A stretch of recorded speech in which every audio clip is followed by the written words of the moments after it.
Thanks to those joining me live and to those that'll be joining me on Archive D Style right here on YouTube.com. Make sure you thumbs up that channel, the video that is. Hit the notification button. That way you're notified every time D Style Boxing comes on live. Let's talk Danny Garcia versus Shawn Porter. This fight, all right, is on. And it's on tonight. Let me tell you something, man. I think we got a good fight on our hands. I really do. This fight, I hope anyway, will live up to a lot of expectations, man. I think it is. I think it will. And I think it should.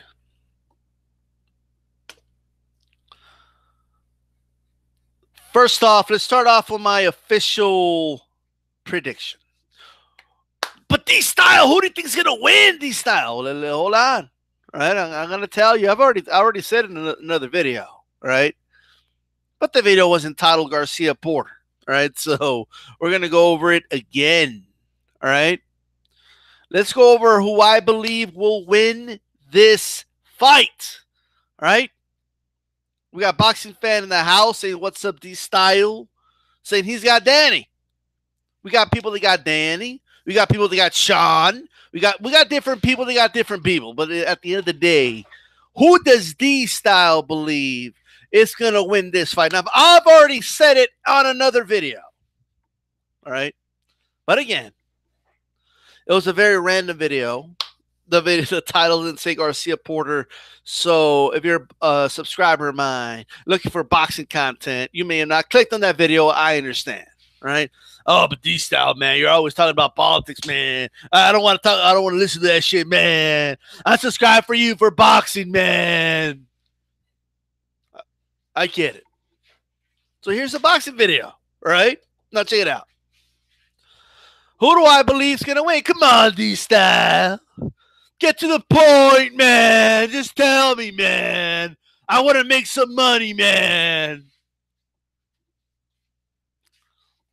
That's right. You get money with these style predictions. You make money. All right?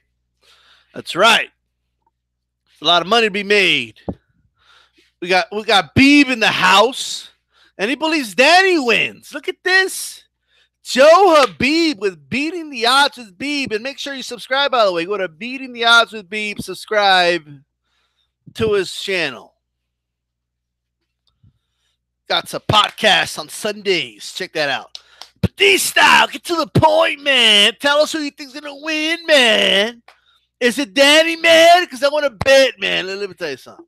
All right? Let me tell you who's going to win this fight.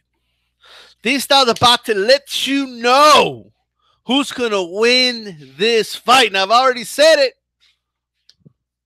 and I'm about to reveal it.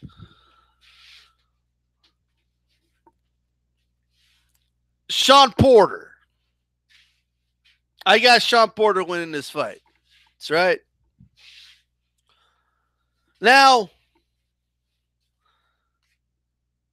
I do have to admit, and this has to be said, all right? This has to be said. I've been wrong about Danny Garcia twice, right? In 2 of his fights, I've been wrong, all right? That's a pretty high count, all right? That's a pretty high count. I usually don't have multiple losses like that, but I do.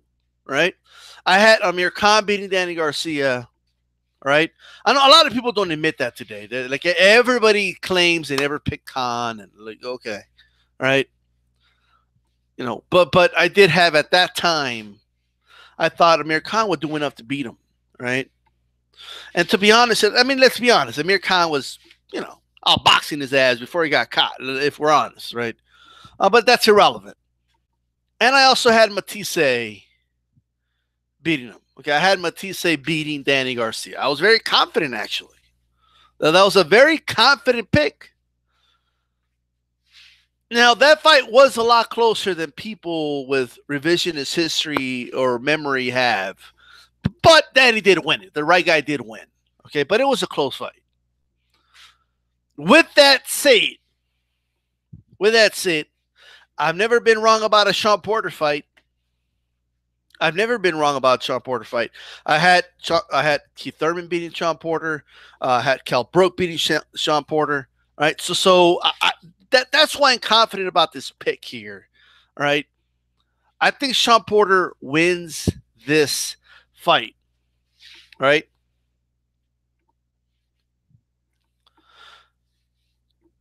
Why? Why D style? I want to know why. We got a wows and I can't believe it's in the chats and all this.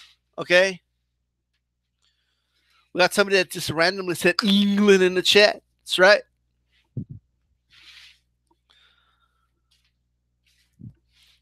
Look, man, the problem that I've always had with Danny Garcia is one, I feel that he's very predictable. All right. I feel he's very predictable. That predictability is a reason he had trouble in the second half of the fight with maybe the last third of the fight with like Zab Judah. Okay. It's a reason he had trouble with Eric Morales the first fight. Right. He's just far too predictable for my liking. Okay. Far too predictable. Beeb just said he scored a 7-5 for Garcia over Matisse. Sounds about right. Sounds about right. Shawn Porter, look, I'm not going to say the usual thing. I know a lot of people are saying, man, Shawn Porter looks in great shape. Guys, this is world-class boxing. They're all in great shape, right? Shawn Porter is going to put constant pressure on Danny Garcia. It's going to make Danny Garcia uncomfortable, all right? It's going to make him very uncomfortable. I also believe that Shawn Porter has a speed advantage.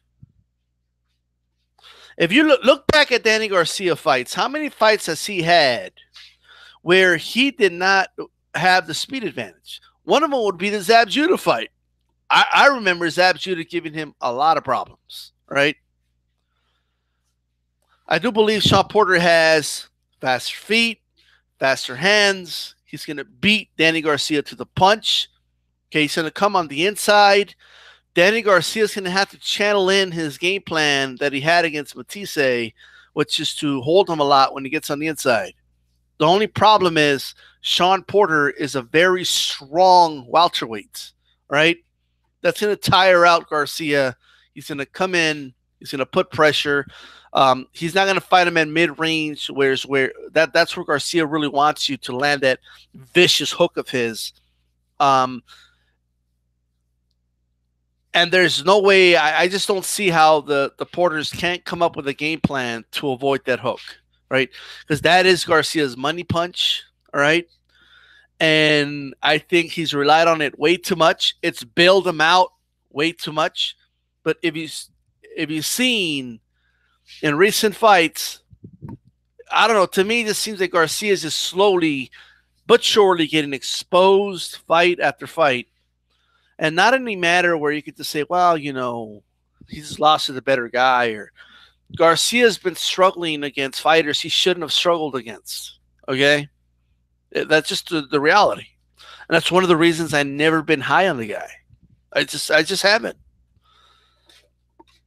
I think those are going to be the main components here. I think that's going to be the main reason. The in and out of Shawn Porter. When Shawn Porter comes in, that's, of course, going to be a danger zone because Garcia could catch him coming in. I just think they're going to figure it out. I think they figured out how to get in, right? He'll probably get in low, all right? Garcia's uppercutting shit, getting low, all right? I think he's going to hit the body of Garcia. I think he's going to wear him down. I think he's going to discourage him, all right? So that's why I see this fight going, all right? I think to beat a Shawn Porter, you really need those punches down the pipe. Those straight the line punches, and you also need to have very good footwork, and or you have to be stronger than him, or at least close to have that level of strength. I don't know if Danny Garcia has that strength to hold him on for too long. I also believe Danny Garcia has been having trouble making the weight. All right. I'm not sure how strong he still is at welterweight. So things are going to be very, very interesting here. Let me read the comments. Comments are very distracting, but it's all right. That's why they're there. Let me see here. Nah, BS, Garcia. Let me just go up here. Wow, I missed a lot of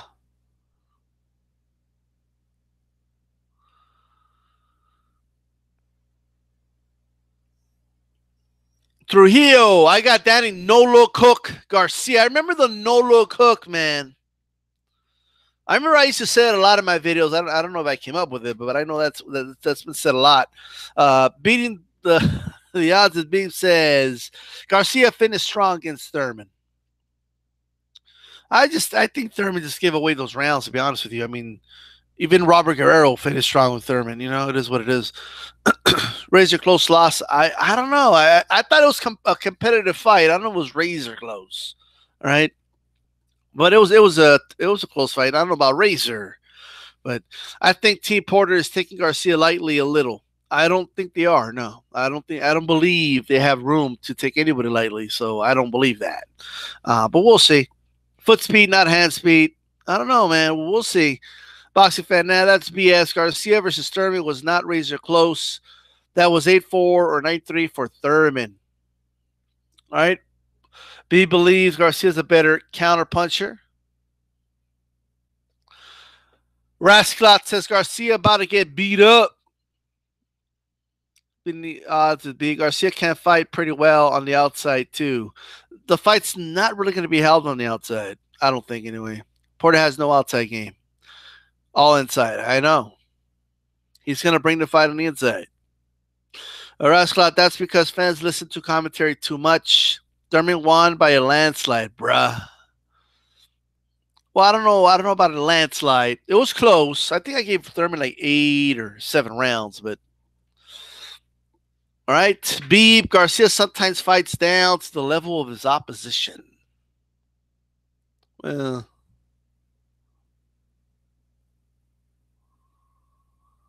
every time he's been in a real tough big fight, he always rose up to the occasion and fought well, except when he fought, Keith Thurman. Babe, I think Garcia outside game and his counter punching are going to be here. He believes Porter's going to have to fight a perfect fight to win, which is very hard to do against any Danny Garcia who can hurt you coming forward as well as moving backwards. His timing is impeccable. Garcia has too much. Is a much harder puncher as well. Don't be surprised if Garcia is stronger than you think in this fight. He looks much bigger than Porter at the. He looked much bigger than Porter at the weigh-in. He also looked a little sucked in there, dehydrated. Garcia has no KO win versus a legit 147 pounder.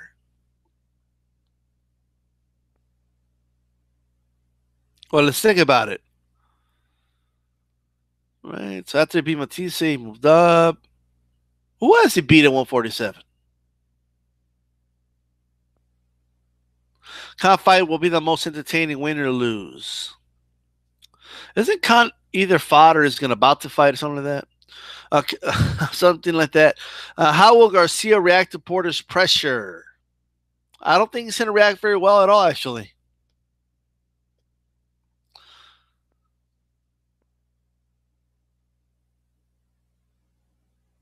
Well, Porter has a victory over. I think Porter's victory over Malignaggi was far more impressive. Okay. I also feel that his win over Broner is bigger than any win Garcia's had at 147, unless you can name me a better fighter. Porter had a hard time making weight. They put a towel in front of him to make weight, and he looks so drawn out too. Tax sacked in the house. I had it 7-5, says Beeb. Did Broner catch Porter with a left hook in the 12th, or was it another punch? I don't remember, actually, to be honest with you. Rascalot Porter versus AB was at 144. This is a different version of Porter.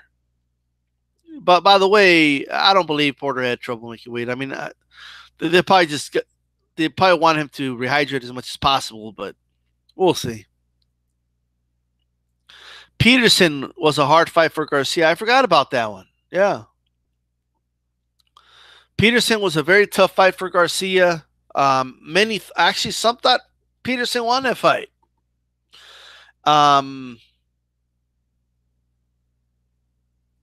So that's an interesting. And Peterson is not a hard puncher, by the way. You know, so it's and a lot of what Peterson was doing there made Garcia very uncomfortable.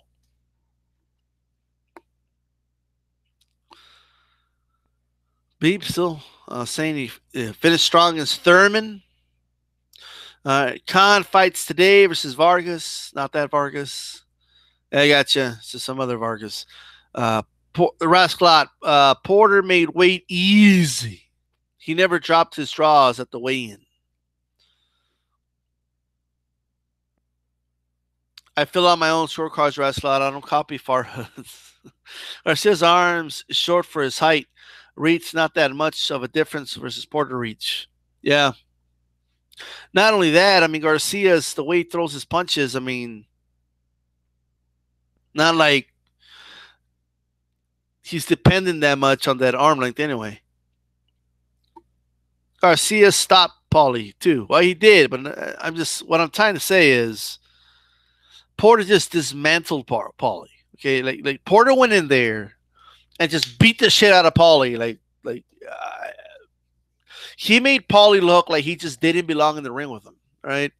Garcia, yeah, he stopped Paulie and all that, but it just wasn't as impressive. Can we agree with that? Is that something we can agree with? Doesn't mean he's gonna win. I'm just saying, you know. Khan's fighting in a few hours. Khan called out Charlo at 154. Really? Khan just say at 147, man. It was a left hook. All right. Maybe had Peterson beating Garcia. All right. Peterson or Khan? Who do you have winning that fight? I mean, Peterson, I think, got the short end of the straw a few times in his career, man.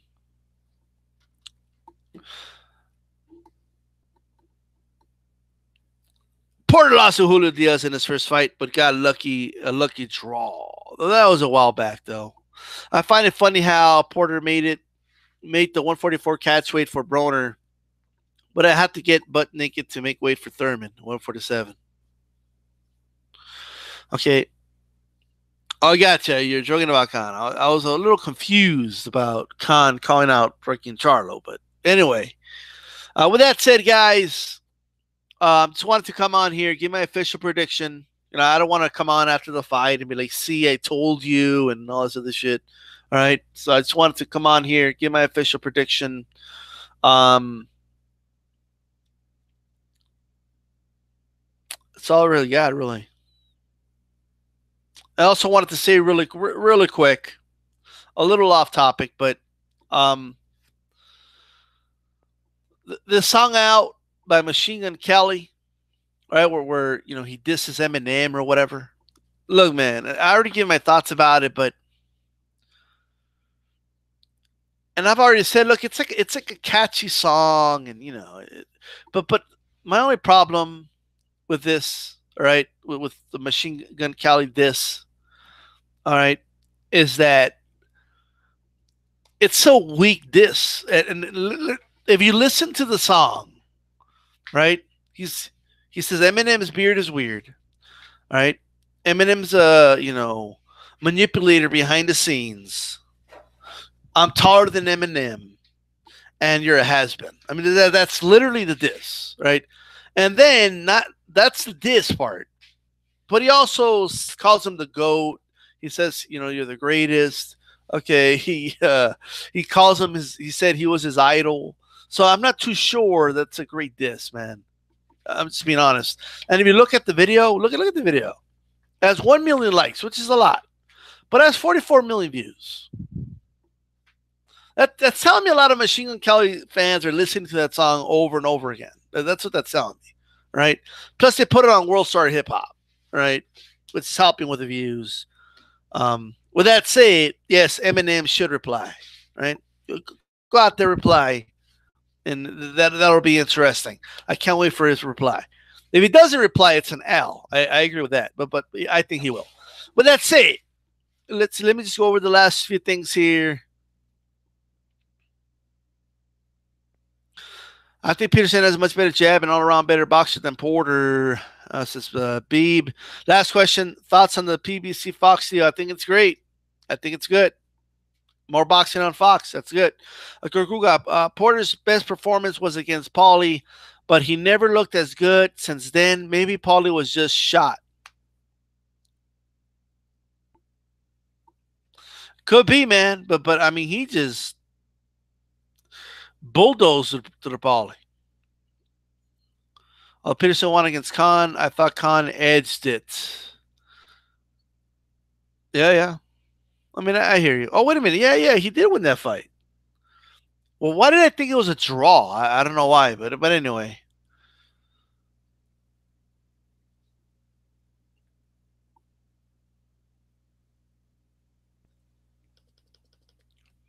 As far as look, I want PBC to have a contract with, if they're with Fox and Showtime, that's enough. The mistake PBC made from jump was trying to get with every network and then other networks, right? The problem with that is the content you're going to give, right? It waters down the content for each network. So, they started on fire. I mean, Garcia Peterson comes to mind. But they started on fire, but then they started giving watered down fights and watered down undercards.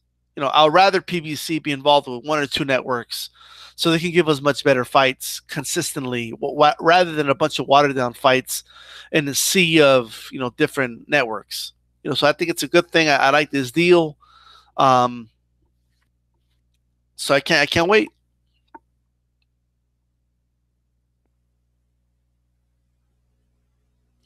All right, BB has his thoughts. It's kind of okay, but it's kind of corny. The lyrics are a little weak. He's half kissing his ass and half calling him out. He's calling him an idol, and at the same time he's saying he sucks. Doesn't really make sense. That's true. Gurgu, I thought Khan just edged it out. And also Peterson was on PEDS, and the judge suspiciously took 2 points off Khan for pushing. Something other refs actually tell fighters to do when they're clinched. Well, look. Whoa, sorry. Look, let me say this, all right? Hopefully I'm not getting sick and shit, but anyway. I don't like it when fighters push either, all right? Oh, this stream is a free-for-all now, by the way. So wanted to make sure for those listening on archive that they can actually just get to the prediction right away, and I think I've done that. Let's talk about clinching and pushing. All right. By the way, baby, you want to come on? Let me know. All right. But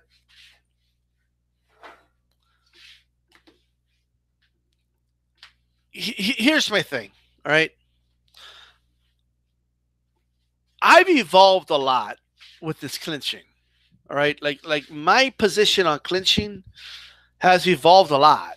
Okay. And it's happened not just in the time I've been watching boxing, but as I've heard arguments, as I've heard different people say different things, and I've evolved a lot. My position on clinching has evolved. Right? If you heard D style, and yes, I'm talking in the third person, but anyway, you're allowed to do that on YouTube. Like you could do that. I don't talk like that in real life, just on YouTube, third person. But anyway, if you ask D style, I don't know, 7 years ago, How? 5 years ago, right? I would have said, and it was always my position, right? Hey man, the Marcus of Queensberry says no hugging or wrestling allowed, which clinching is part of that, right? And my position was always, as soon as they start holding, break them up, give them few warnings, start taking away points right away, right? Now the realization of, one, whether boxing fans know it or not, right? In many cases, holding is about positioning, right? And you don't want to be put. You don't want to. One of the first things a referee tells you is protect yourselves at all times, right? And as a fighter, the more I watch boxing and the more I watch fighters just not do anything about it when they were getting helped, right? Just looking at the ref for help. The more I saw that, the less, first of all, they looked like a fighter to me, right? Okay, and they weren't, in fact, protecting themselves at all times, all right? Holding, clinching is about position, right? It's about positioning yourself to a dominant position, right? And you're not going to let go until you're in a dominant position or until the ref says break. Logically, that's what's going to happen more often than not, right? They could argue, well, why do they do it? Well, there's several things, all right?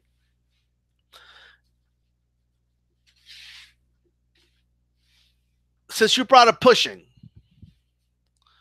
a lot of fighters think, like, if you walk up to a fighter, right? Let's say you're the one coming forward.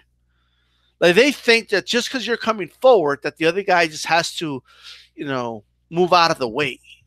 And that's just not the way it works. If you're gonna move them, you have to move them with punches. All right. And if you're not moving him with punches and you're coming forward, what is the other guy supposed to do? Is he supposed to let you run over him? No, right? So one way is to clinch you, right? It stops a lot of your momentum. And the more I thought about that, the more sense it made, all right? Now, in this particular fight, I'm not. If you look back at the fight, Khan was pushing a lot. I don't know if it. I don't know about taking away a point, all right? But he was pushing a lot, right? He was pushing a lot in that Peterson fight. I disagree with the whole taking away the point thing. Don't get me wrong. But pushing is illegal, right? It just is. It's. I don't know if it's illegal, but it's an infraction, right? Like you're not supposed to do that.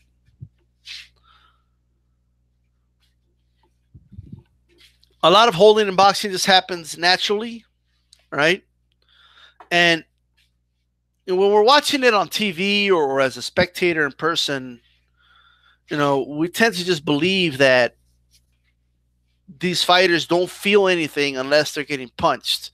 But the reality is, as you have another man's skull next to your skull, and you have, we're made out of fucking bone, man. Like it's not, especially these fighters, right?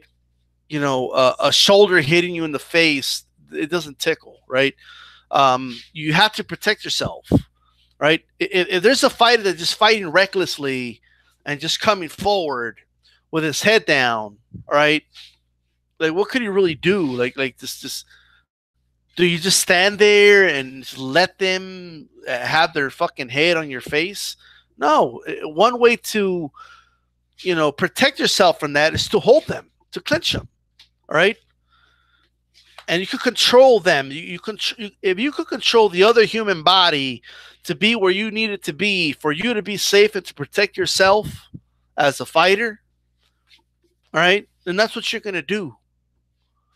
That's what you're going to do, guys. All right.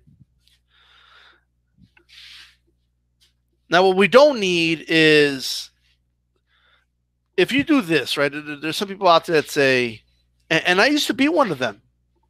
All right. I used to be one of these people. So I have to admit this.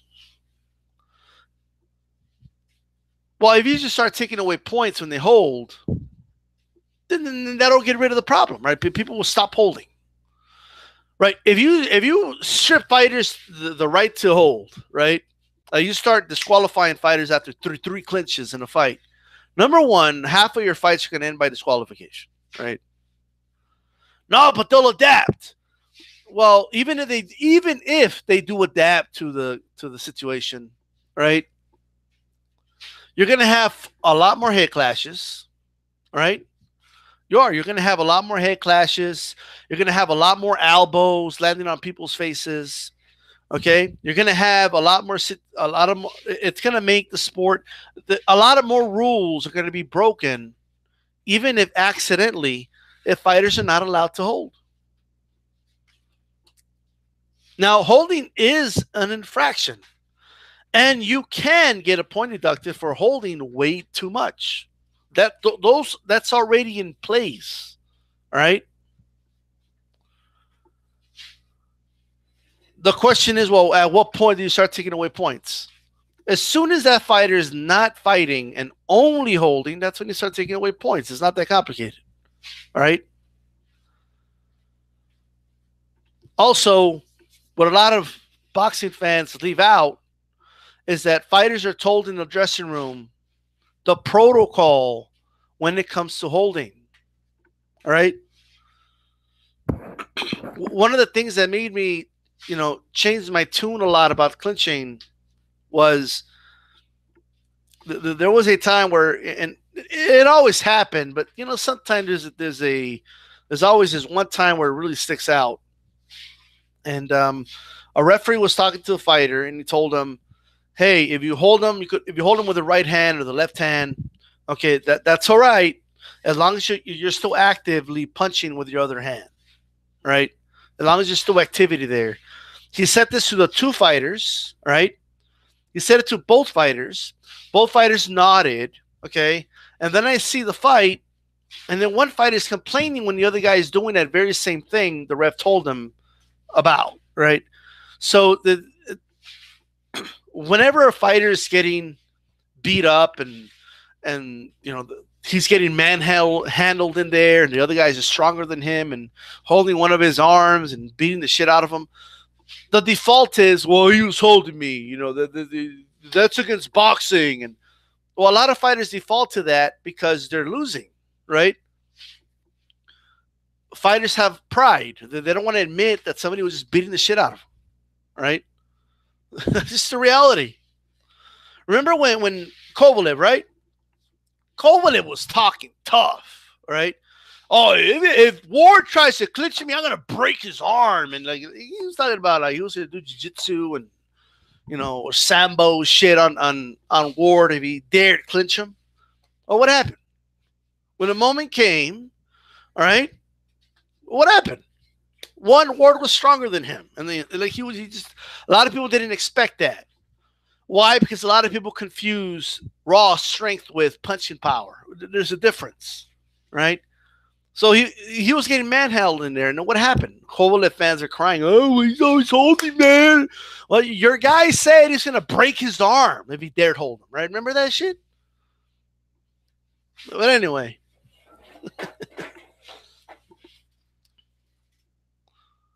Let me see. Let me scroll back up here. I missed a lot of comments.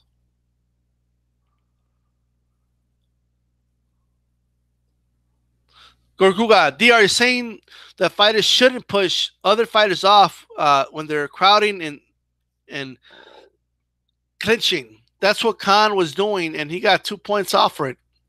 Corruption, bro. First of all, look, if you think that there was some plot to, some corrupt plot by the ref and I don't know who, to screw over Khan, when Khan was the HBO fighter, I don't know if it was HBO Showtime, by the way, but he was definitely the network's fighter, and he was the Golden Boy fighter. It was a promoter of that event, right? I don't believe that there's any corruption going on, okay, at all. Right? I'm not saying, look. if somebody is clinching you, all right, and you got to do what you got to do, man. Like, you know what I mean?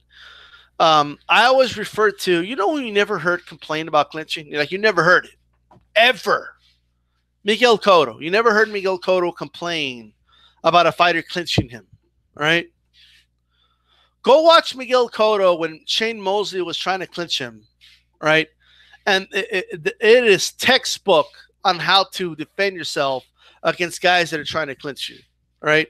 And in contrast, watch, Shane Mosley against Margarito. Margarito didn't know what the fuck to do when he was getting clinched, right? He did not know what to do.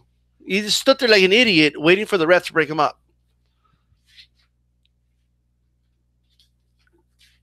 You got to go back, man. Watch a lot of these classic fights, okay? And I'm telling you, clinching in boxing is an art form.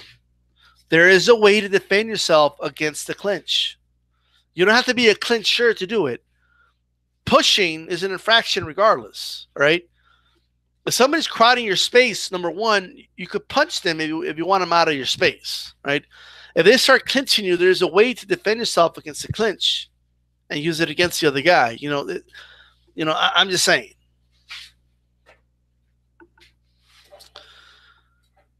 We've had these discussions so many times, and it seems like we found some common ground when it comes to holding, and I'm glad you changed your stance on it, says Joe Habib. Black sees in the house. What up, D says? What's up? Beef says, that's exactly my point. If someone's holding you and you're just standing there and allowing it to, then you're part of the problem as a fighter. Black Caesar says, we may have some classic on our hands tonight. I think it's going to be a good fight. Beef says, the problem is that they took 2 points away in a close fight like that it seems criminal at the time. Yeah. 1 point is okay, but 2 was too much. Groguga, how is the ref going to take off 2 points for it? That's unprecedented in boxing and was just clearly corruption. Look, man, I've already said I disagreed with the deduction of points, but I hear you. Black Sea says the refs gives multiple warnings and the fighter doesn't stop or at least slow down the holding. What else can the ref do? At that point, you got to do what you got to do, Gokuruga, the ref shouldn't have even warned Khan for pushing Peterson off. Look at Steve Smoger. He actually says fighters push him off when they're close or clinched. Yeah, but that is a ref's. First of all, every ref is different. That's why refs go to the dressing room. They talk to the fighters. This is why fighters agree to the ref sometimes. All right? Every ref is different. You know what I mean? Now, if a ref is giving a direct command, hey, you could push him off, then he's saying it's allowed to push him off, right? If a ref is telling you, hey, stop pushing, that's a little different, right? Now, again, this is a specific case that you're talking about, right? So I get what you're saying about the point deduction or 2 point deduction, what makes it worse. Twice as bad, literally, right? But I don't know, man. It seems to me like people pushing is an infraction, clinching is an infraction. People only complain about one of these infractions. They only complain about clinching, right? I'm just saying, if you want to move a fighter, you got to move him with your punches, right? Now, if you want to push, it's in most cases they'll tell you, hey, don't do that, right? The only thing with Khan, though, it's not like Khan was like, I don't know. I got to rewatch that fight, man. But I remember, I haven't watched that fight in years, but there's something specifically that Khan was doing that was bothering me throughout that fight, right? Okay, so I'm just saying. And once he wasn't allowed to do that, it changed the whole fight, right? But I'll have to rewatch that fight. The ref shouldn't have warned Khan. I did read that. The Khan was fighting in Peterson's hometown, Washington. Remember, corruption was rife. I don't know, man. I don't know. Sometimes refs could just make the wrong call, right? But I hear you. I do remember De La Hoya like getting mad. Like De La Hoya was so mad. I never seen De La Hoya so mad in the crowd. Okay, Never seen it.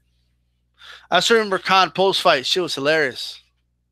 I was talking to Hopkins. Hopkins told me that when you fight in a hometown, you're already 3 rounds behind.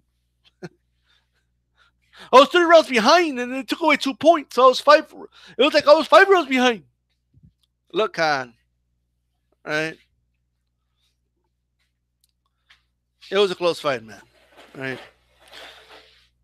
Yo, Styles, what are some of the most corrupt fights that you've seen?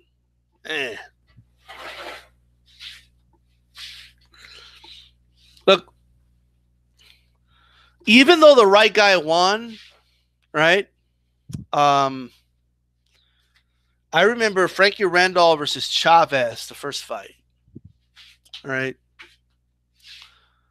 People don't like Frankie Randall won that by split decision. A lot of people don't remember that. You know? Because nobody watches that fight and says, man, that fight could have gone either way. Like, nobody says that. You know? No one says that. Like, no one. Not that Chavez didn't have some moments in that fight, but he didn't win. He didn't come close to winning 7 rounds, right? Plus, Chavez was knocked down in that fight. People don't remember that, right? And I'm trying to remember, was Chavez deducted a point or not? I'm trying to remember. It's been a while since I've seen that fight. But that ref, man, you know, that judge, whoever it was, that had Chavez winning, I don't know what fucking fight they were watching. Right? I just don't. I don't know what they were watching. I have no idea. Anybody remember if Chavez was deducted a point as well in that fight? I don't know if it was that fight or the Whitaker. I don't remember.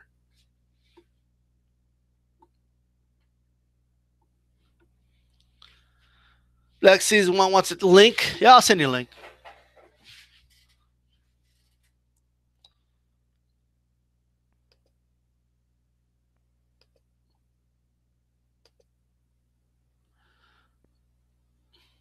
I'll send that right now.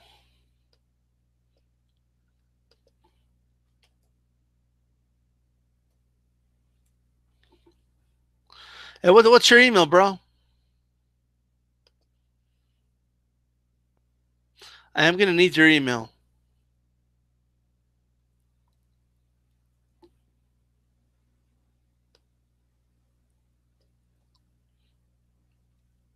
Kovalev.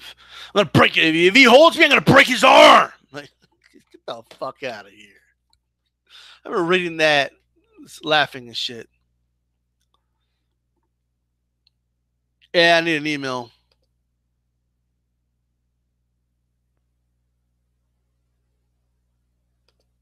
I'm sure I have it. Just give me like the first 4 letters of your email or something.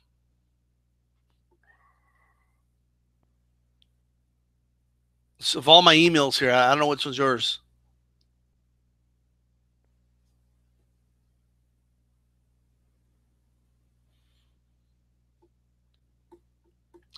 I got you.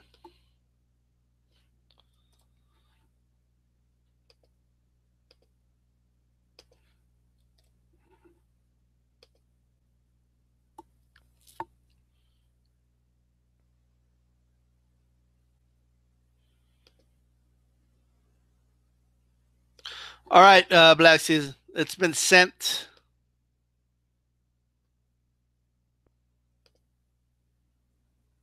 By the way, for those listening, make sure you take a moment, thumbs up the video. All right. I might be on tonight after the fight. I'm not sure though. I might be going out tonight, but we'll see. All right. Make sure you hit that notification button in case I come on live tonight. All right. We could talk some boxing and get some live reaction after the fight, man. It'll be interesting.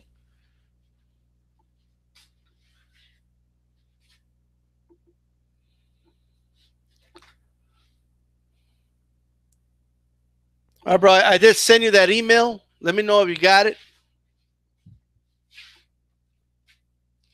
You know, it's crazy. We're not that far away from that Joshua Povetkin fight. That's going to be an interesting fight.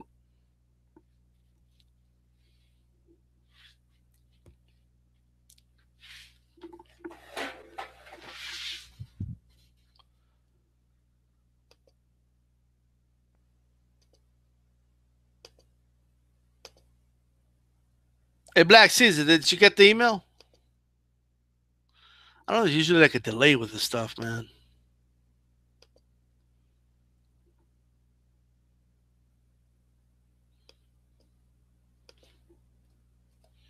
I mean, you would think YouTube would have it to where you could just invite another YouTuber to this shit, but I don't know, man.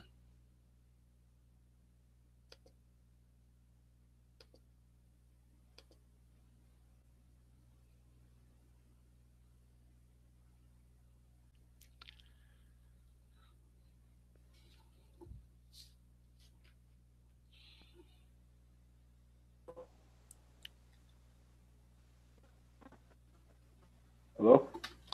What's going on, man? What's up, man? Can you hear me, man? Yep. Yeah, man. What's up? How you doing, bro? I'm doing good. I'm doing good. All right, cool. Hey, man, I didn't catch I didn't catch the hangout from the beginning. So like, I didn't know your predictions. Like, who do you have? Like, and you tell me why. I don't know. Well, I got Porter winning. Yeah. Let me guess. Activity, right? He's just more active, right, in the ring.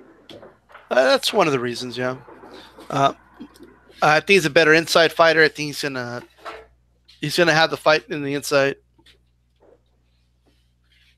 Yeah, I mean, I kind of agree with you. I mean, don't get me wrong. I'm not saying that Danny Garcia doesn't have punching power. I know he does. I mean, he loads his punches. That's what he does. It's just that I don't know. I think that Shawn Porter could take a punch. Like even if you drop him, you know all heart. He's got a lot of heart. He's gonna get right up, you know. So like unless you like beat him bad, I don't see him being stopped. Yeah, So, I, I'm but I'm actually hearing some people say I would have Porter, but I keep thinking about when Broner knocked him down, and it's like, and they keep saying, what if that was Garcia? He would have knocked him out. But what are your thoughts about that? I don't know, man. Like I've read stuff like that. Maybe not verbatim, but I mean close enough, Yeah, and like different variations of it. And I think that like I said, even if he gets dropped, he's gonna get right back up. You know, he's all heart. But the thing is, I mean, I'm not trying to downplay Danny Garcia's power, yep, and it's not just that. It's just that I mean, you're in a fight. There's a chance you can get caught and get dropped. Like we've seen guys that see the punch coming, like when you see it on replay, and it's a hard ass punch, and they take it right on the chin, and they don't get dropped. But it's the punches that you don't see. Those is where guys get knocked the fuck out. They either get knocked down or get knocked out because they didn't see the punch coming, so they couldn't absorb the punch. They weren't prepared for it. You know, so I don't think you can really gauge much off of Adrian Broner dropping Shawn Porter. The only thing we get from that is that we know for a fact that Shawn Porter can be dropped. You know, we've seen him get dropped. But I mean, besides that, I don't feel like that's enough. When you calculate and deduce everything else, you know, that just the fact that Porter's just more active, he's tenacious, he can win an ugly fight, he's good at fighting in the inside. People always downplay his skills and also say that he can't. They say that he smothers his punches, but they don't talk about how he kind of takes away some of the power from his opponent's punches too because he's so right. close to him. So he's not only smothering his punch, he's smothering your punch as well. You know what And I'm saying? So Garcia it's like, can't get that hook off from the inside. He's gonna right, have to take a step back to try and throw that hook. I mean, but by the time he does that, Porter's gonna step right into him. So, um, exactly. It's not like he's gonna get that full extension on it. I see what you're saying. I agree. I agree. well, do you think there'll be a moment in this fight where Garcia catches him with that hook? Hell yeah, because Garcia has great timing. That's what he's Yeah. about. He's not about. It's not. He's not an athletic fighter, so he can't supplement and compensate for some of the stuff that he lacks. With athletic ability, what he does is he compensates with just by being a good technical fighter and having good timing. I know he Yeah. throws a lot of looping punches, but he's known for that left hook. But besides that left hook to the head and to the body that he's known for, I think he has a good straight right hand, and he's been working on it a lot. So I think he has more than just one punch in the repertoire. I agree. Well, what do you think of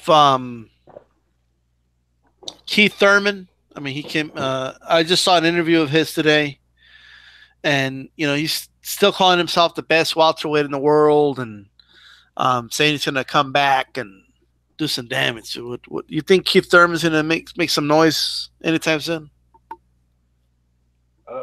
I think whenever he decides to come back and if he puts all his heart into it, I feel like Keith Thurman is still, like I've said many times, like I've said it in your comment section, like for almost a year now since he's been like away from boxing, doing whatever.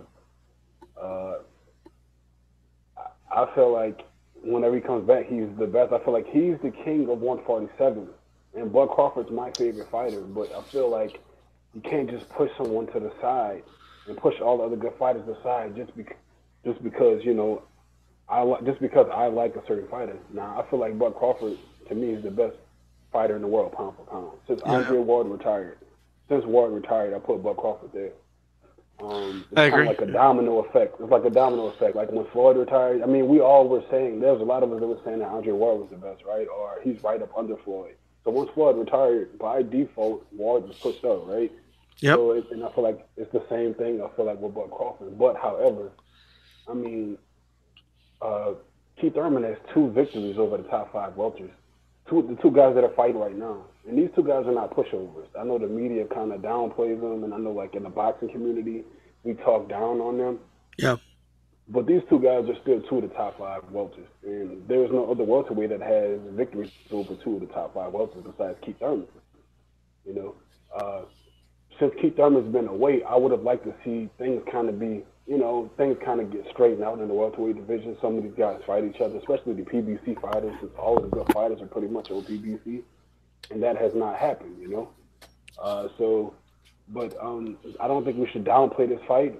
This fight is actually a very important fight to the welterweight division, and I feel like Keith Thurman, like I said, I mean, until someone dethrones Keith Thurman, or take him off the throne, he should be at the he's still the king of the welterweight division, and he has first dibs on the WBC winner, the winner of this fight. I think even over Errol Spence, because I think that was a stipulation when he was stripped of his belt. Like it wasn't a regular strip. I think he still has like first dibs on on fighting the winner of this fight. I believe Okay. that was like the stipulation, right? Wasn't it a stipulation like that? Like he wasn't stripped. Like I'm not too familiar with any conditions that were set when you were stripped. oh, okay. But I mean, what about you? Do you have what do you think about Keith Thurman? Do you think that Keith Thurman has to like start from scratch and work his way up, or No, should no, he? not at all. You But know, um, I am questioning um, his desire to fight a little bit. Um, he looks a little too comfortable. He says all the right things, when he's interviewed, but the only problem is maybe it's when you don't see a fighter for so long, you just start to question, where is this guy? I mean, he's in his prime of his career right now, and this is a level of inactivity you expect from older fighters, but guys have come back from layoffs. He was injured, in fairness. He needs to leave just because. I do believe him that he's had some injuries. I think he said like bone spurs in his shoulder and yeah, a hand injury from training. It's just been so long, man. It's just been a long time, and I'm so just not. so I'm sorry, I didn't mean to cut you off. You said it's been a long time, and what? It's just been a long time since he's been in the ring. You know, Right. especially for a guy in his So prime. so would you say it tarnished his legacy or it's put a No, stain on his reign at 147? no. I mean, if he never comes back, then yes. But I believe he'll come back. You know what I mean? Um, what he did, boxing is one of those like once it's in stone, it's in stone. Whatever you did, Right. it's not going anywhere. Right. Um, Like your accomplishment's your accomplishment. Yeah, I get you. Yeah. yeah, yeah. Like if somebody beats Usain Bolt tomorrow on the 100, he's still a multi-time Olympic champion. That doesn't go away. Um, but in the case of Keith Thurman, I think I'm just not sure if he's going to be able to beat like a Terrence Crawford. Okay, a fight that I think is more competitive than people think, though, and it's the Errol Spence one, which is somebody I really want to bring up. Right, I like Errol Spence. I got Thurman winning that, by the way. But I didn't mean to cut you off. Go ahead.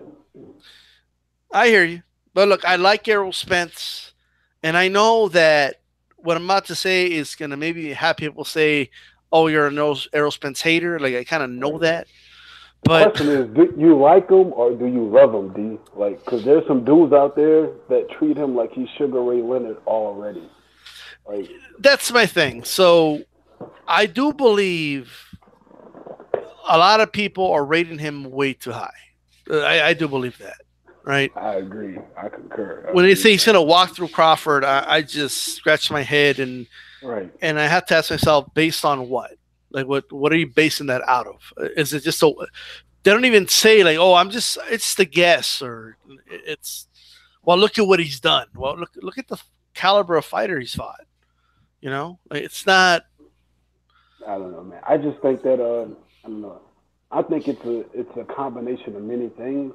Like maybe it's because that cosign that Floyd Mayweather gave him. right, Also, and just the media. It just seems like they pushed them and kind of forced them on us as the best. And what it did is, it's like there was a welterweight division before he arrived and he became famous or whatever. And to even say that, it's like it's almost like the fans are creating him in their mind. It's almost like when you meet a pretty woman, like she's bad, she's beautiful, Whether no matter what type of chick you like, just whatever that criteria is, she fits it, right? right, But you just met her, and it would be wise to give her some time and give yourself some time before you start catching feelings and before you start kind of creating her in your mind and creating a narrative for this woman because you like her so much. You want her to be this, you want her to be that.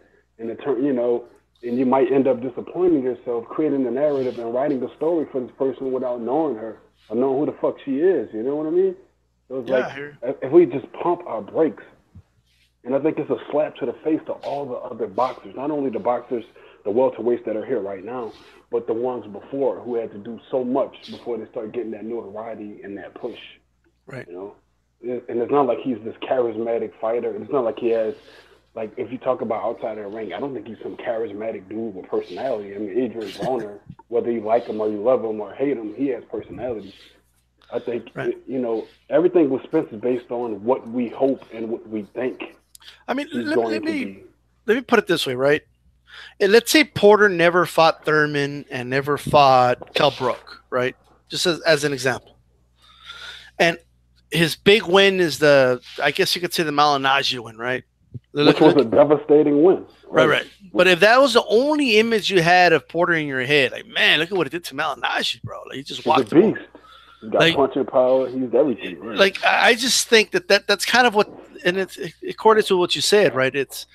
They're seeing what he did to like Algieri, and it's like, okay, I'm not saying that wasn't an impressive win, it was, but it was Algieri. Like, like it's not, we're not talking about some top welterweight because Algieri was never that. He was never a top welterweight fighter. Let's be honest here. I think whatever the fight was he had prior to fighting Floyd, I think that's what kind of put him on the map. So that kind of like qualified Algieri. Didn't Algieri fight Floyd? No, he fought Pacquiao. Okay, he fought Pacquiao. Yeah, that's him. Right. Remember Pacquiao had him doing backflips and shit like in the fight, like. Right, but who did he fight? Algieri had to fight someone to get that fight with Manny. I forget who it was. Because before that, he was just like a school teacher who he fought. He was a kickboxer that went to boxing for more money, I guess. But he fought Provodnikov. Okay, right. So that's his big victory, right? Okay. That's his big win, yeah. Okay. And everybody, oh my God, he beat Provodnikov. Let's put him in the ring with Pacquiao, right? And then Pacquiao had him doing back flips and front flips, and it was crazy.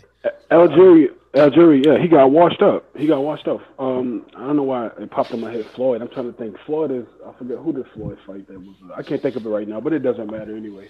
But like I'm saying, but my point was that whether it's Floyd or Manny, right? Sometimes it's that one fight, and that fight or that fighter that chooses to fight you, if he's a very famous fighter, it qualifies you.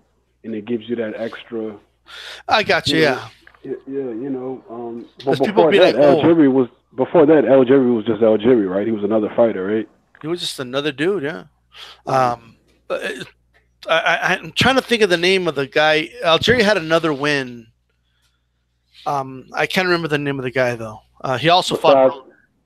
Was it besides Provodnikov or another big? Before the Provodnikov, he fought a guy that Broner recently just fought.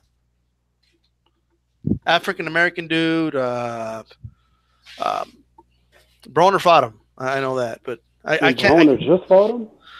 Broner fought him like maybe 2 years ago or 3 years ago. Yeah, Uh, it was a pretty I good don't know. fight actually. I don't know.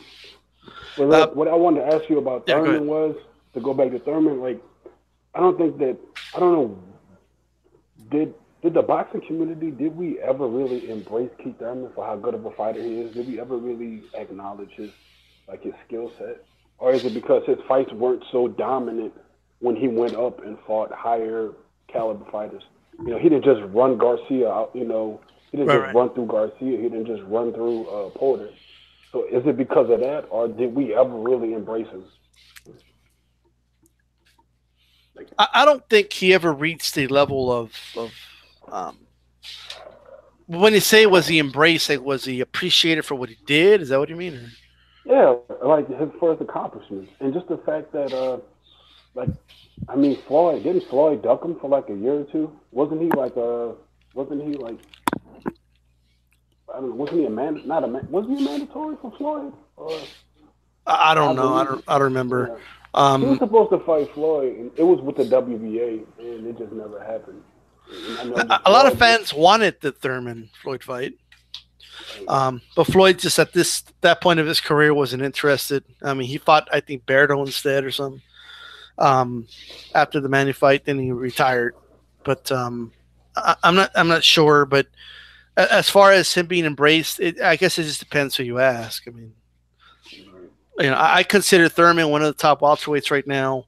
At one point, I think he was well on his way of you know being undisputed. If just depending on how the cards fell. But now I don't know, man. It's if he comes back, this is a stacked division. So sound like you're kind of giving up on him a little bit, man. And, well, I mean, I'm a show improved kind of guy. So it's but I um mean, okay, look, we have a fight going on tonight between yeah, two of yeah. the top fighters in welterweight, and he's beat both of them. He's beat both of them. You did, yeah. All right, so I mean, you said show improve. I mean, come on. Does anyone else at 147 have a victory over two of the top five It's welterweights? it's it's been a while though. So It's been a while. it's the vacation, it's the sabbatical that he went on. That's the shit that's making you, or that's like preventing you from giving him what full credit, or Now he gets full credit for what he already did, right? I'm talking about the future. I mean, he's got to show I'm talking about right improving what now. he's going to do in the future, right? So Um, what's Thurman? What does Thurman have to do, D? What is okay? What would be a good comeback fight for him besides look, Spence? I don't know. You know he's not going to fight Spence. I'm all right with him having a tune-up after a long layoff. I know he was going to fight Jesse Vargas. That was a good fight, especially for a comeback fight. You know, You like Vargas? You think Vargas and is? and Well, he Vargas is top isn't ten really a guy. tune-up if we're honest. So Vargas is all right. I mean, I've never been a huge fan of Vargas. I've actually interviewed Vargas a couple times, but Okay, cool. I mean, he's a good fighter. But I think that was a good comeback fight for him. Right. I think Thurman would have won. A lot of people were calling it a tune-up, but I mean, Jesse Vargas isn't really a tune-up, But Right. I think somebody in that of that caliber, even if it's lower caliber because he's been out for so long, I'm okay with that. You know, I But you just do want him realize back in the that ring. yeah, I mean, I want him back in the ring as well. But do you realize that if like people hate you, there is nothing that you could possibly do to get them to change their fucking mind. There's nothing that you can accomplish. Like for instance, Bud You could you, Crawford you has could beat haters. their favorite fighter, and then what do they say? Oh, they'll find something because they're haters. See, that's what I'm saying. Logic, none of that Uh, matters to a hater. You know what I'm saying? so, It's, like me personally, I'm gonna be honest. I don't know who to pick, Thurman or Spence right now. I don't know. Right. I'm kind of torn on who to pick, but there's a lot of people that are very confidently saying that Spence would destroy Thurman. Right. and So I'm like, Thurman based goes in on there and what? Like, now I hear you, but if Thurman goes in there and beats Spence, well, what do they say? What can they possibly say? Like they'll he, find something because they're haters. You know, because when I think of the logical, I think of like a woman. An angry woman will say or do anything, right? Doesn't matter about logic or if it makes sense. right, right. You know what I'm saying. And I feel like no, but I understand what you're saying. Like if their favorite fighter gets their ass whooped, there's nothing you can do. There's nothing they can say about it, right? But I feel like they'll find something. But what I always thought about the interesting thing about the fight between Thurman and Spence is that if you really analyze boxing and you're aware of styles, I feel like Thurman has the perfect style to give Spence a lot of trouble, man, and possibly beat him. I feel like Thurman, because Thurman is very athletic and he has very good power in both hands, you know. And I feel like he's very athletic, and the way he fights, it's very unorthodox.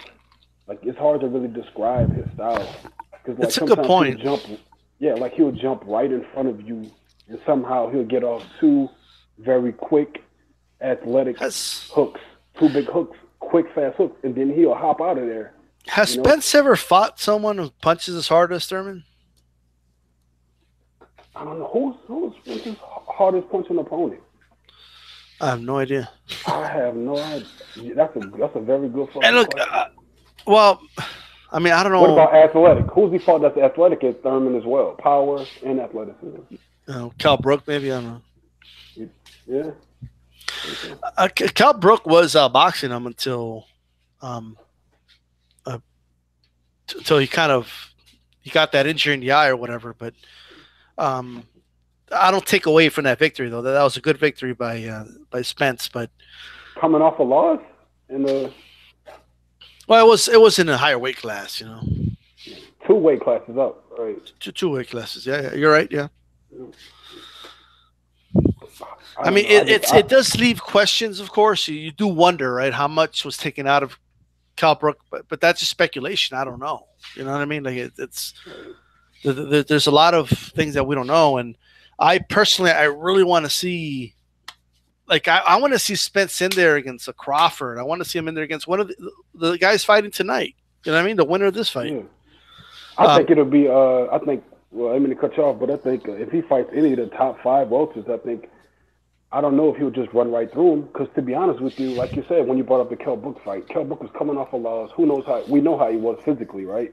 Broken face, Yep. needed surgery, coming back down in two weight classes, having to drain himself to get acclimated back to 147. He didn't get a tune-up fight at 147 to come back. You know, so he didn't come back to 147 coming off a victory. He coming off a major, astonishing loss where he suffered an injury. But let's be honest, like I said, he did very well versus Triple G.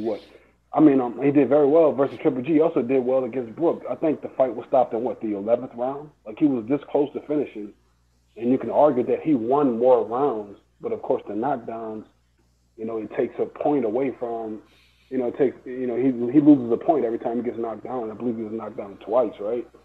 So it's like, Right. uh, uh, but with that said, I feel like he won more rounds if he could have just got to the finish line, But it seems like he just got tired after like round 9 or 10. He just Yeah. got real tired, But I know you said that you thought Kell Brook was just as athletic as Thurman or possibly more. I mean, I feel like I think Kell Brook's athletic too as well. But I feel like he was actually boxing Errol Spence. He was giving him somewhat of he just seemed like the superior fighter. He just couldn't make up for the size, I guess. I don't know, but the way the fight ended, I just wish it ended a little bit better than that, of him giving up. I don't see him being Keith Thurman. I don't see him being Keith Thurman. I think the thing with Errol Spence is that he hasn't looked very vulnerable in any of his fights yet, right? And if you watch boxing long enough, I don't care. You can name me any great fighter, right? At some point, they look vulnerable. You know what I mean? They get hit, right? They get hit. They find themselves in a vulnerable situation, but they get stunned, right? Exactly, they're in a position where they're hurt. But the thing is, like everybody, like I remember when Collazo hurt Thurman to the body. Yeah, with the body punch, right? Yeah. Right. So a lot of people were criticizing Thurman for that. Like, oh my God, he was hurt to the body by Collazo. Like, I'm just thinking to myself, any fighter could catch any fighter with a good punch and hurt them. Like that could happen in any fight. Right. The question isn't, was he caught or not? We know he was caught, right? The question is, how did he react to that situation? And I really liked the way Thurman kept his composure even while he was hurt in that situation, you know, and that taught me a lot about his character and how he's going to react in the ring when he gets hurt in the future. And I remember when Ward got hurt a couple times when he was coming up before he became a world champion, you know.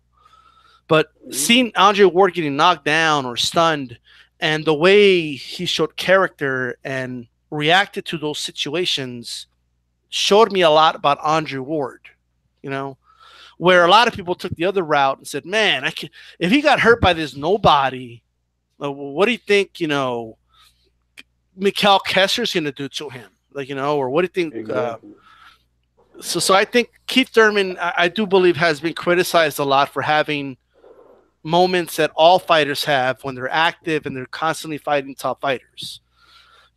Spence hasn't had that moment yet, but it's going to come. Like, we still don't know, like, if we know how, like, we know how Spence is when he's not hurt and he's just putting pressure on the guy, right? We know how he is. What we don't know, I just don't know how Spence is going to react when he's stunned and hurt or hurt to the body. We don't know. We don't know how his character's going to show up. We don't know how he's going to react. We don't know how he's going to fold under pressure. There's just a lot of questions about Errol Spence, and I think a lot of the confidence people have in him, I don't know. I have I question think marks. it's hope. It just seemed like it's hope to me. It's like it's what they want, what they hope he will become, because he's not that yet. He's not Yeah. that yet, and I feel like his. I feel like every fighter, if you're approaching 30 years old, every fighter should have at least 2 or 3 showcase fights. In other words, your 3 best performances against your 3 best levels of competition that you fought. Yeah. Like, I'm trying to find the third guy that he beat with a name. And I don't really see it. Right. Like you said, you brought up Algeria, you brought up like, well, you brought up the guy. So I'm gonna be honest with you, man. It's like I feel like I don't know. I just feel like Shawn Porter has accomplished more. I know that's weird because he didn't hold his title for that long, the one that he got. But I feel like guys like Porter are underrated and they're being ridiculed and they're being held to a weird standard, but they're not holding their own favorite fighter to that same Yeah, but standard. we do live in an era where if somebody has an L, like a loss, Yeah, that it's that's over. just Right? that defines them for some reason. He's a Right. loser, right? He's a loser. He can be 39-0. He takes one loss. He's 39-1. Now he's a loser. He's lame. There's memes about him. He's all over the internet getting, Right. ridiculed. But I mean, you have to change with the times. Like that, Styles. Like, how else Yeah. are we going to continue to like evolve if we don't change with the times, whether it's good or bad, or whether Yeah. it seems good or bad? But what I'm saying is, like, I feel like I don't want to bring race into it, but I feel like black fighters have to be extra protective of their record. Because if they, you heard what Abel Sanchez said. No one wants to see a black fighter. No one wants to see an Afro Latino fighter. No one wants to see a Cuban fighter. They're boring. No one wants to see a black fighter. Yeah, Period. They're but boring. But what I'm saying is like, so imagine that. So really, their record is all they fucking have, man. They don't have the support of a Mexican fighter. Look how Mexicans support. It don't matter if Abner Mares is fucking, if he's undefeated. It doesn't matter if it wouldn't matter if these guys are Jorge or like George Lanettes. If Jorge, like, it doesn't matter if these guys lose, like, they're still gonna have the support of Mexico, and not just Mexico, but like America, the Mexicans in America as well. Like, you see what the angle. I'm not trying to like yeah, play victim or anything, but like, just think about it. Like, and I'm talking about black American fighters. Now think about Cuban fighters. If a Cuban fighter, like most Cuban fighters, they're black, right? So look, these Afro Latino fighters, if they're fighting an American fighter or a white fighter or a Mexican fighter, any fighter in the states, which most likely where the fights are going to happen, right? Because they defected. If they fight any of these motherfuckers, do you really feel like they're going to win on the cards? You know how much better they have to be. Like, you okay, know, yeah, yeah. Well, I'm trying to think here because I do know that like Canelo lost, right? And he still has support, so like he's I still kind of Canelo, right, right? right. Um, and not only did he lose, he got boxed pretty clean, like They put a boxing lesson on his ass, and they still shut up, right? You're They'll talking about the rationalize. Floyd fight, right? You're talking about the Floyd Exactly. fight, right? Yeah, of course. He was still pretty young, though, right? I mean, Canelo was young, right? Well, that's what I was about to say, right? But the rationalize. Oh, but he was young though. He fought the best when he was young, like 20 or 23 or what, however old he was, right? Right. So I'm curious as far as for when you say that African American fighters, especially, If they lose, dude, it's over. Like it's not necessarily like if you're black from England, it's not really the case. Or no, that's different. No, right, I'm talking about African American fighters. Now look, we got Bud Crawford. We got Bud Crawford here. Bud Crawford has more black African American haters. But how did that happen? Like, for example, when we should be like I feel like African Americans and just Americans in general. Like right. we should be supporting him more than we should support Errol Spence. What did Bud Crawford do? Most people can't even name it. They have to create a scenario in their mind. Well, he's ducking such and such, or he hasn't fought anyone, so he didn't deserve to be a fighter of the year, or he didn't deserve to win ESPY awards, or he didn't. Do they realize that this dude fought Brendan Prescott on a 2-day notice?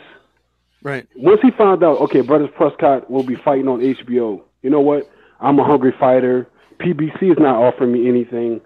I'm trying to build my career. I'm hungry. I need a chance. I'm gonna fight Brendan Prescott on a 2-day, on a fucking 2-day whim, on a 2-day notice. And look, he hasn't looked back since. Like if that's not the American dream, I don't know what it is. I don't know what it is. He doesn't have the. That's not just hungry. That's buffet hungry. That's like right. You know, 2-day notice. Like, come on, man. Like, I'll fight him. Like you'll fight him. Right. Like, you don't even have time to pick out your trunks yet. Like exactly. Like look it up. Like when I read it, I was like, nah. And then when I watched the fight, you know, they were talking about it on TV. Like this guy's fighting him on a 2-day notice. I'm like, okay, this dude came from that, and look where he's at now. That's not only the American dream, but shouldn't we be gravitating towards a guy like this? It's not like he says. Look, I mean, let me tell you something about Crawford, man. He has a hell of a fall. It's kind of a shame he's not in a bigger state because he has all the support in Nebraska. It's a small state, though, you know, in terms of population. But he's getting a lot of support there. Right. But it seems like maybe only that's all Nebraska. He needs, right? What's that? I said maybe it's like you trying to say that's really all he needs. At least he's got some support, or. No, I'm just saying that it seems like he only has that support there. And then, of course, I feel like a lot of purists, a lot of boxing fans, as far as like real boxing fans. I'm talking people that have been watching the sport for a long time, like Crawford a lot because I think they see he's a truth, you know. But I think that's about it. Like I don't see a lot of the haters. You don't see the haters? Of course I do, yeah. Like the comment section is like riddled, and I'm like, if you look at this dude, he's not like. He seems like a dude you wouldn't mind drinking a beer with and go fishing with, man. This cat seems down to earth, cool. And like, I'm not trying to say that Errol Spence is a bad guy, but why can't we like both? I like both guys. I mean, yeah. Like I'm a fan of both guys. I think Crawford beats him in the fight, to be honest. But he's a better boxer, right? He's a better boxer, right? I think he's a better boxer. I think he has more levels. There's levels to this game, and I've only seen one layer in Spence. I think he's a pretty straightforward fighter. I don't. He's Spence is real basic, man. Like I know a lot of Spence. Tight. He seems like a tight, like. In other words, like he's got a good jab. He doesn't really do anything bad or anything, but I don't see anything spectacular about him. I'm just being honest. No, I mean I feel the same way, but you know maybe that might be his thing though. He might it's just that he's a technical fighter. He doesn't make. I'm not gonna say he doesn't make mistakes. You know, I mean Lamont Peterson was landing. Like earlier, you said that you haven't seen him really get hit, and and to me, I feel like Kell Brook put a lot of leather on him, man. Like he put a lot of leather on him.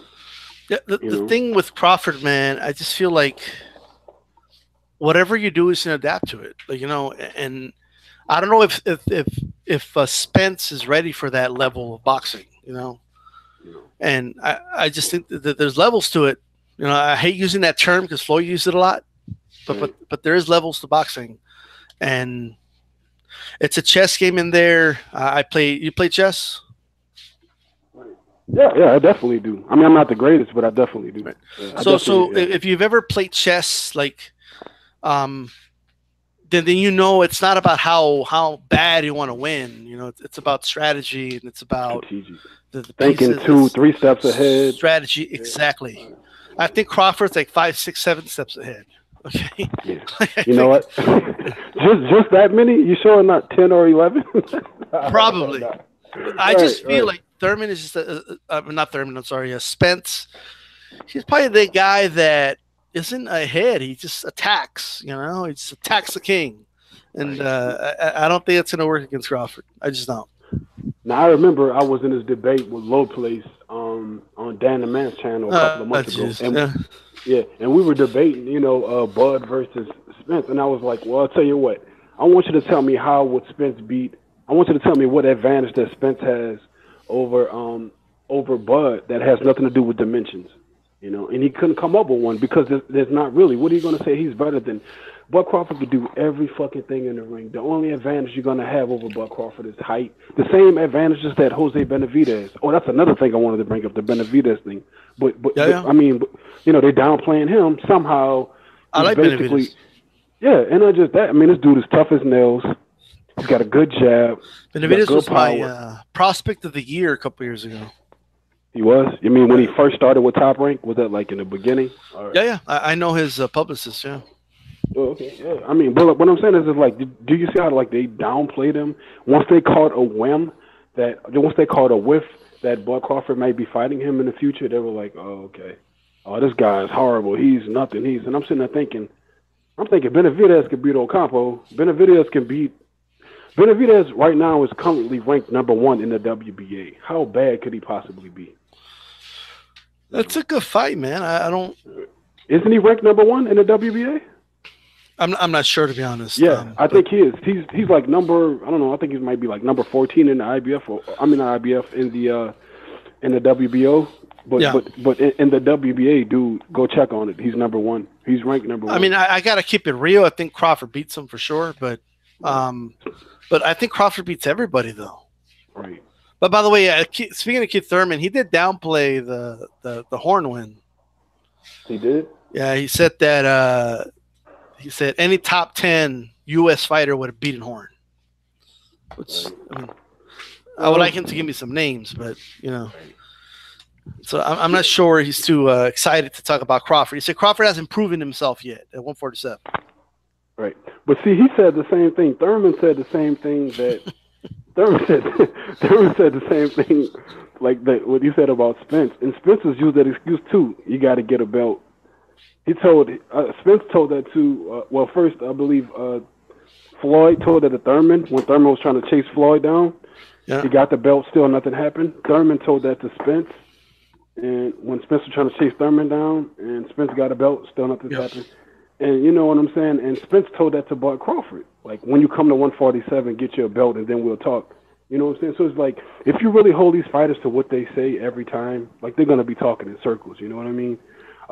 But I feel like it's only right for Thurman to be a little bit jealous of Bud Crawford. It's only right that a lot of fighters will be jealous of Bud Crawford. They see the skills. You see it when you look in the ring. There's always the eye test. If we don't go to statistics and we don't go to anything else, if we just go to the eye test, then it's clear as day that Bud Crawford is possibly the most talented fighter in boxing, right? Yeah, so it's like I think it's just clinging on to it. He's going to succumb to the pressure, and I just don't see it happening. I don't see it happen. Right. And it's like, and it's another thing. It's the opponents that Bud Crawford's fought. They try to downplay that. Oh, he hasn't fought anyone. And I feel like, well, he's cleaned out 2 divisions. He's a lineal champion at 2 divisions. There's no way that he hasn't run across at least some good fighters. He's fought tons of undefeated fighters. He's fought undefeated fighters, champions, unified champions, lineal champions. And I feel like it doesn't. That was my point earlier when you asked me, well, what would they say if Bud Crawford beats such and such? They're still going to say something because look, he's already accomplished everything. Well, not everything, but he's accomplished enough in 2 weight classes, and now he's at his 3rd weight class. Yeah, but boxing fans are very in general. I don't mean all boxing fans, but if they don't know the guy that you beat, then you beat nobody just because they don't know who it is. So I don't know. I think if he does fight Spence and beat Spence, I think he'll get a lot more credit than you think he will get. I think he'll get a lot from more his props. haters. From his haters. Maybe not by people like low plays probably won't give him any props, right? But I think most reasonable boxing fans will give him props. Right. I You know don't see low what? plays ever giving the Zoo props. Yeah, right. I think he will give the props that he was supposed to give Bud Crawford. He'll give it to Adonis Stevenson, bro. Because remember low plays was saying that that that Wilder wanted no uh, he wanted nothing to do with Ortiz, right? Nothing. Nothing at all. Wow. Yeah. In fact, when Ortiz got popped, yeah, I was in the stream with Dan DeMan, man, when Ortiz got popped dirty, and he said it was a conspiracy. The Wilder team doesn't want the fight, so they found a way to get this guy dirty or some shit like that. So See, that's what I said. Like I told I said earlier about haters and logic.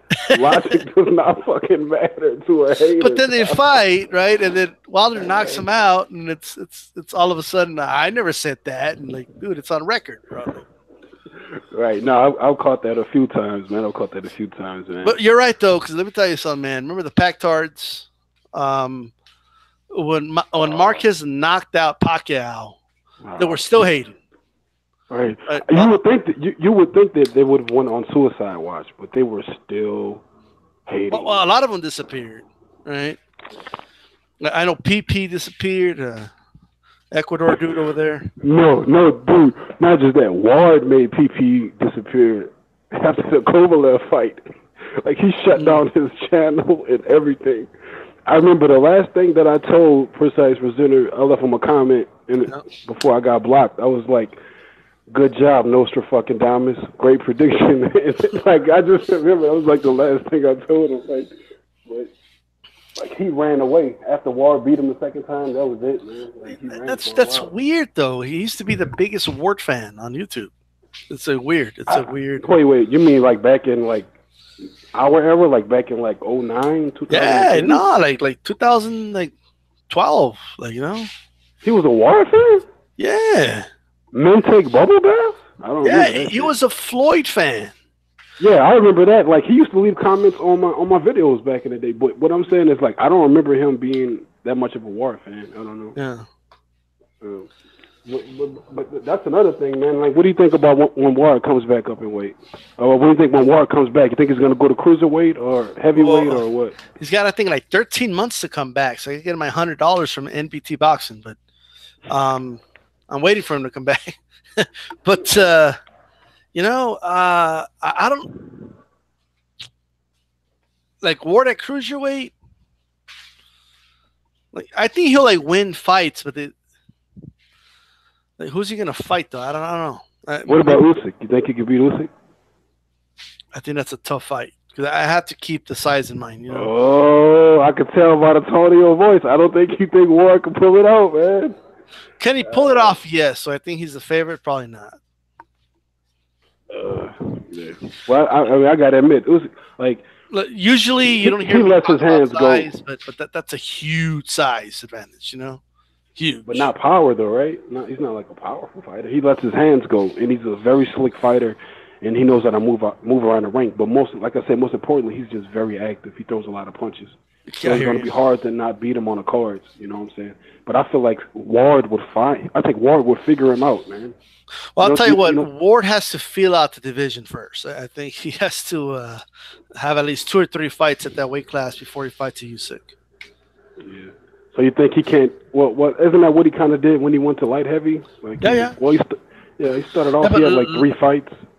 Light heavy's just a 7-pound jump, though. Well, Cruz is like 20 almost. Yeah, Cruiser, and I don't even see him. I don't even see him weighing in like anywhere above 190. Do you? I don't. Well, I don't know. He posted some shit online a couple of days ago. I think he's like 208 or something like that. Like me, I would love to see, personally, Usyk. A division between cruiserweight and light heavy, but Oh, you mean like squeezing an extra one in there? yeah, kind of. The UFC has a 185 division, yeah, But and it's been a very successful division for them. okay. All I right. just think it's Well, stupid look, to do a man. jump. Like me personally, yeah, I feel like that. But I feel like just like the same reasons why I feel like Bud Crawford would be, a bigger guy or a taller guy, a stronger guy. I feel like because he'll figure it out. I feel like he would figure Spence out. So you think I it'll be feel kind of like like when Warren, Mosley went from 135 to 147? like when he leapfrogged over 140. Yeah, but I mean, a lot of people kind of speculated. That was a long time ago, but there was some speculation like, man, is he going to still have that power? And Mosley did very well for himself at 147. So I mean, well, actually, yeah, that is true, right? But wasn't it the fact that he jumped up? Well, he jumped over 140, 147. He was trying to chase that De La Hoya fight, right? oh yeah, yeah, because he had beat him in the amateurs, and Deloya was a big name, definitely. That was the big money fight. That's why he jumped over 140, really. But what a lot of people don't realize that Shane Mosley at 135 was spectacular, man. Yeah, He was something very special at 135. Something very. yeah, he was something else at 135. Shane Mosley. um, it's he was a devastating puncher at that weight class. It was Mm. insane. Um, it's I, like he I, was using a sledgehammer or something. It was crazy. yeah. So you trying to say his gloves were loaded, or he just had power like that? No, I'm saying I'm trying to paint a picture in people's head of how hard he punched. Right. Which you know what I noticed, man. A lot of these, like, if you really like take a step back, and a lot of the guys that we debate boxing with, especially in the comment section, a lot of these guys don't know about like the previous boxing generations, like before. Like Yeah. when they think of Shane Mosley, they just think of some dude that Floyd beat. Yeah. Like. And I'm By the like, way, where, he like, was maybe one more punch away from stopping Floyd. I mean, yeah. Look, I'll tell you what, man. people Floyd proved he had downplay a how chin. hurt Floyd was in that second round. Yeah. I think Floyd didn't he wobble Floyd twice in Yeah. that second round. He hit him that second overhead right. He did what Floyd almost fell to his knees. Yep. Yeah. Like people Floyd talk felt about it, that and then first punch. he hit him again. Which, by the way, you got to Right. give Floyd props for surviving that round. But Floyd tough as nails, man. Because you got to think about it. A guy who doesn't have much punching power at 147 still finds a way to beat everyone at 147. yep. I mean, Oh, yeah, definitely. man. Right, definitely. But I mean, who would you say, in your personal opinion, like who would you say in the past 20 years was the best welterweight that you've seen? Would That's you say Floyd? 20 years, so that would go back to 98. Yeah. So I that's don't what know, man. Trinidad. Because Trinidad's there, Prime Deloya's there. Was that Prime Hell, De La Hoya Whitaker. in '98? Can you squeeze Whitaker there? You probably can. It's funny how I'm going all the way back in '99, but those welterweights were crazy, man. I remember. There's been some great fighters. I mean, Corte, Prime Deloya, Prime Trinidad. It's still pretty good. Pernell Whitaker. Man. Old Purnell was still a top flight welterweight. Yeah. Old Purnell, the old Purnell. I mean, when I mean like old, like an old person, I don't mean like older, like because he got robbed twice, right? Would you say he got robbed twice versus De La Hoya and versus Julio Cesar Chavez? He was definitely robbed against Chavez. I think the Deloya fight was pretty close. I think it was close. It was. I think it was. Yeah. Like most people say that but then again, like I said, I mean, boxing is subjective, right? But it's still, I don't know, dude. I think he had De La Hoya. That's another thing I was thinking about. What if Shawn Porter and Garcia and they go at it tonight and it's a very close fight, and pretty much it's a consensus agreement that Porter's up by 1 round or 2. But but Garcia is much more popular, right? At least in my humble opinion. Like I feel like he'll get the push through if the fight is close. He'll get the push through on the call. Like when he's throwing punches, the crowd's going crazy and kind of right. Even if they don't admit it, that can influence the judge, Right. subconsciously even. But yeah. I mean, definitely, if it's a close fight, I think it favors Garcia. Right. Even if you feel like he might have lost the fight, it still doesn't matter, right? They're going to push him through. You think? I would think so. Yes, I would agree.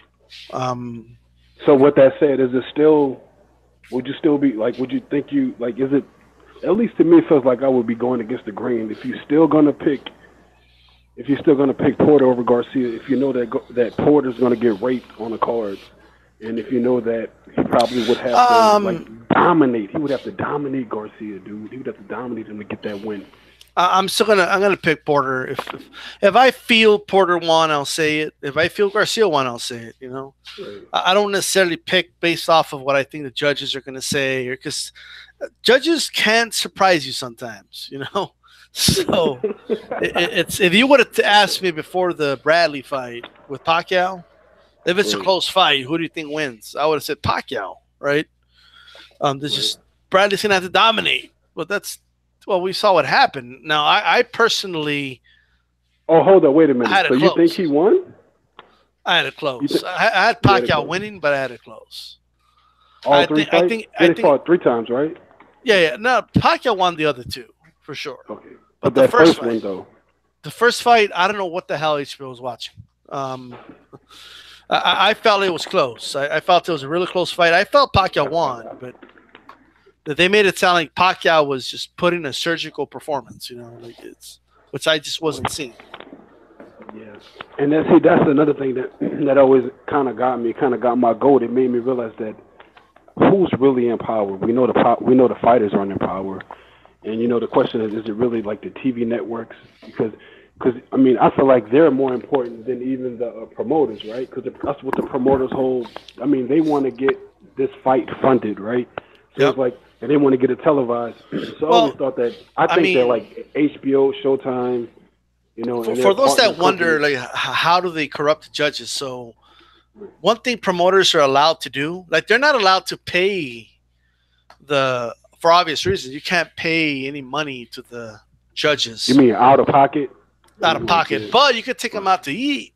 You know, like, you could take them out to a restaurant, or you could give them certificates and all type of shit. you could talk to them about future endeavors and stuff like that. You know, so like, let's say you're a boxing judge, right? Like you're trying to make a living. Like you're trying to make as much money as possible. Let's say I'm a promoter. I'm like, yo, we're gonna go to a restaurant and bring your wife, whatever, right? And you show up, and then I just start talking. Hey, yeah. So big fight on Saturday. Yeah.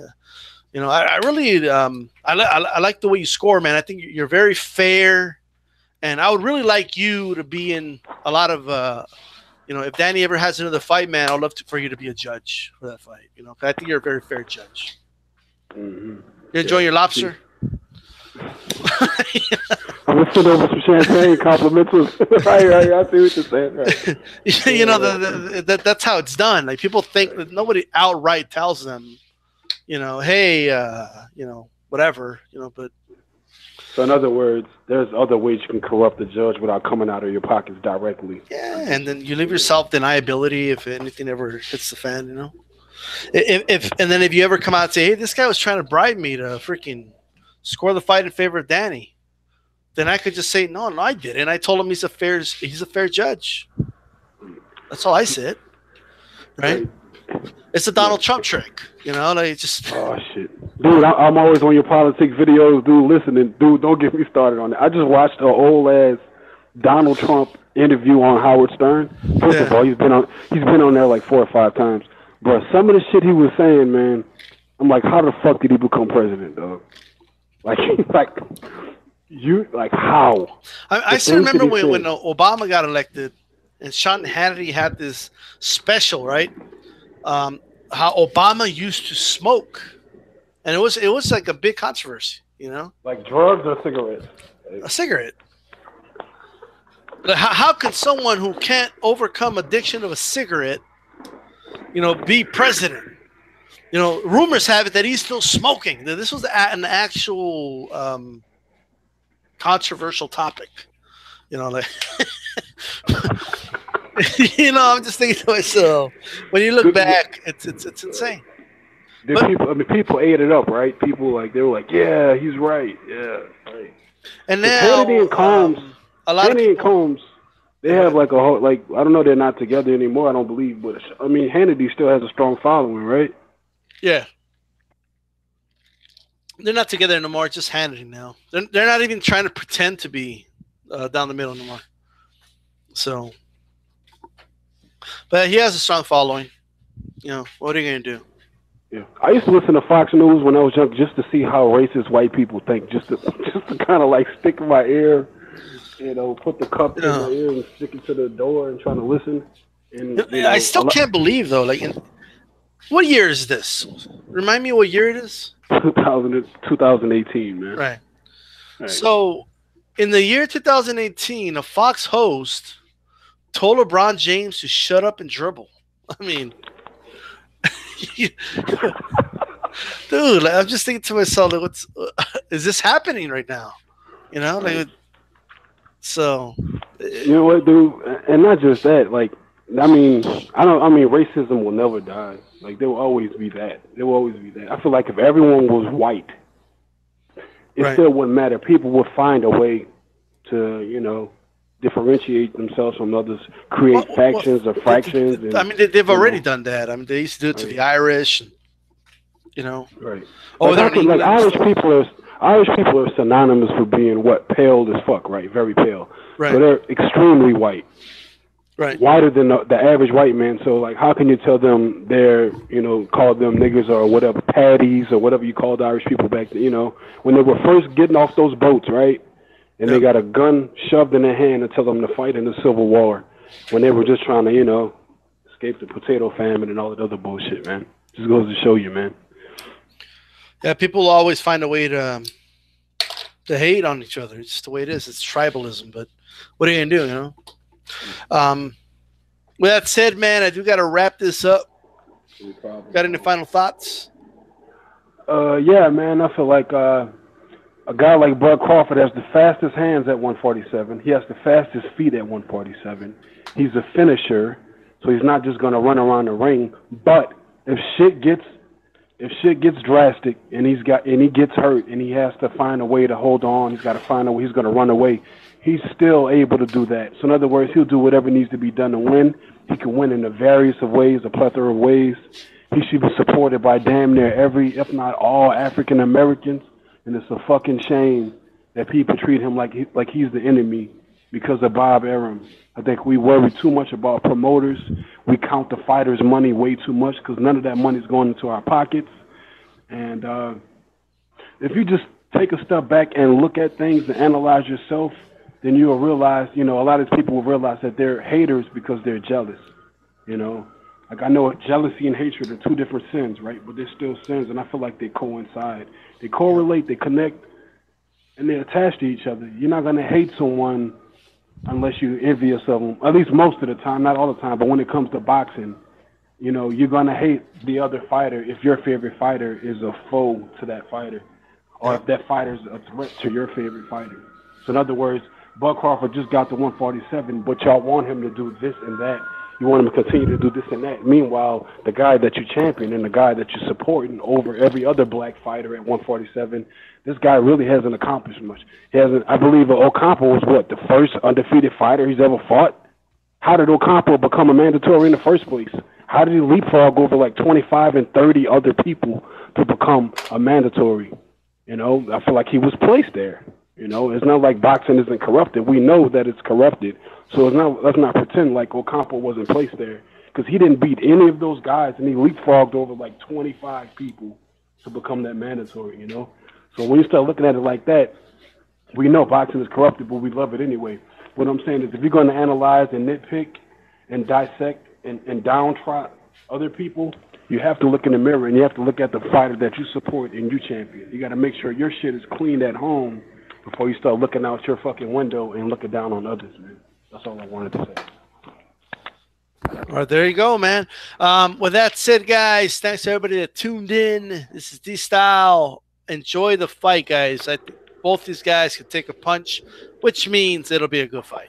All right, man. All right, man. Peace out. Adios, mi gente.